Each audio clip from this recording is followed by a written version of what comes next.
and welcome back to my channel today. I will be talking about tips for winter riding and how to kind of protect yourself from the elements. I don't know where you guys are from, but in the Midwest right now the weather has been so bizarre. Earlier this week it was like in the teens. The past couple days it has been around 30 degrees. Tomorrow it's supposed to be 7 degrees Fahrenheit. This is all in Fahrenheit. And then the day after that it's supposed to be like 4 degrees. So the weather right now is being like completely ridiculous. So as long as it's going to be cold, I figured I would do a video about keeping warm in the winter, tips to kind of keep in mind, and things like that. I'll try to keep it so that I'm not repeating things that are boring. Like obviously you know to like wear gloves and like get nice socks and stuff like that. But these are just kind of things to keep in mind to have like a safe and healthy winter. Most people right now, like we should be well into like winter weather.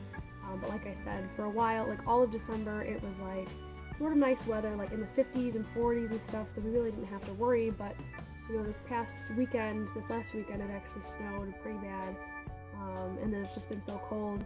So, like I said, these are just some things to kind of keep in mind, so let's get into it. The first thing for winter safety that I would keep in mind, just for anywhere, either the barn or for work or school or whatever, is just allowing yourself extra time. Like if you drive places, like obviously like if you drive to work or drive to the barn or whatever, just allow yourself extra time. Just in case the roads are slippery or your locks on your car freeze or things like that, where a lot of the times in the winter, you know, cars can act up and things like that. So it's probably a good idea to like check your cars and things like that. Another good thing to keep in mind is that now that it's cold outside, we want to do as many indoor projects as we can. So now is a good time to like organize feed rooms and tack rooms and you know, dig out stuff in your tack trunk and definitely like clean out your closets at home, see what kind of show clothes you have, what kind of things you can get rid of, you know, go through all the tack and stuff that you don't use, see what you can sell on eBay, you know, things like that. So this is definitely the time for indoor projects and organization and stuff like that. The next thing to kind of keep in mind is that when it's cold like this, try and go in the middle of the day when it's the warmest. Like if you can avoid going in the early morning and in the late evening, definitely try to kind of get there during the day when the sun is still out and it's going to be a little bit warmer for you. Next thing to kind of keep in mind is just allowing your horse extra time to warm up and cool down. During this cold weather, I mean, people feel achy, and if they have arthritis and the cold air and stuff makes it hard for us to breathe. So just imagine kind of how they feel. You know, if you don't have an indoor arena, or if your indoor arena is not heated or whatever, you know, definitely it's a good idea just to kind of for them to be healthy, and you want to give them, you know, an extra 5 or 10 minutes to warm up and an extra, you know, 5 or 10 minutes to cool down. As well as if your arena is not attached to your barn and your horse is clipped, sometimes it's a good idea too to just bring a cooler with you or just toss a cooler over them so that they don't have to walk back kind of when they're hot and sweaty. You know, you don't want them to catch a chill, so that is also a good idea. Another thing, which is kind of like, we already know this, invest in good quality cold gear. I'm talking like things for your hands and your feet and your head. Like invest in really good socks. My favorite kind of socks are the smart wool socks. So definitely any kind of like wool sock, keep my feet really warm. Like really good gloves, you know, gloves that are waterproof, gloves that you can ride in and stuff like that. My favorite pair of gloves right now is probably the Heritage glove, like their winter glove, and I lost them and I don't know where I lost them, so that's kind of a bummer, so I have to get more, but those are probably my favorite like winter riding gloves. I feel like they give you like just enough motion where you can ride in them and you can like tack up in them and you don't have to like constantly keep taking them off to like do up their bridle and do up their girth and stuff like that. So I feel like they're like a really nice happy medium glove where they keep your hands nice and warm, but they're not like thick and puffy and you know you can't do anything with your hands, so that's really cool. So yeah, just like other things, like, you know, you want good socks and gloves and things in your head because obviously your outer extremities are what gets cold first. So you want to make sure that your ears are covered, your hands are covered, and your feet are covered.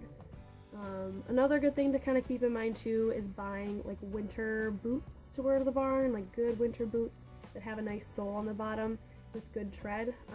because if your barn and stuff during the winter gets icy, you want to have a boot that has a pretty good tread on the bottom to kind of help you not slide around in the snow, because that's not fun. Another thing obviously that we already know is like definitely go in layers to the barn. You know, if you have to wear like thermal underwear or like Under Armour or Nike like base layer kind of clothing underneath your breeches, or if you have winter breeches or things like that, just definitely it's a good idea to kind of wear layers, so that way if it gets hot you can always take a jacket off or a vest off or whatever. And I think too it's a good idea just to kind of like layer scarves over like over top of like your coats and stuff like that, just for like a little extra warmth. It's always nice to kind of keep the cold air out of your neck and stuff like that. So this is my last winter tip that I have to give, is definitely investing in a work suit, like a garage mechanic work suit like this one. This one is the Walls brand. It might look a little bit ridiculous, but it is so warm and it's so functional. It's got tons of pockets and lots of zipper pockets, and it's so easy to just throw on over clothes. Since it's men's sizes, you can layer quite a bit underneath it. And like I'm demonstrating here, you can kind of move around it and stuff. This is honestly the best thing I have ever invested money in. I mean, I'm not lying. It's probably one of the best products I have ever invested my time and money in. It's so warm and it's so functional for weather like this right now. It's really big and bulky, but I can actually ride in mine. So I think on like really, really cold days, definitely like a work suit is like necessary. So these were just some winter tips for you and your horse. I hope you found them helpful. If you have any winter tips for the riders or the horses, I would love to hear them, so comment below. I hope this wasn't too boring. Like I said, I tried to stay away from like the typical things like socks and gloves and hats and, you know, blah blah blah blah. Anyways, I hope that everybody enjoys this video as much as I enjoy making them for you. And I hope everybody stays warm. I will see you guys next time. Happy riding!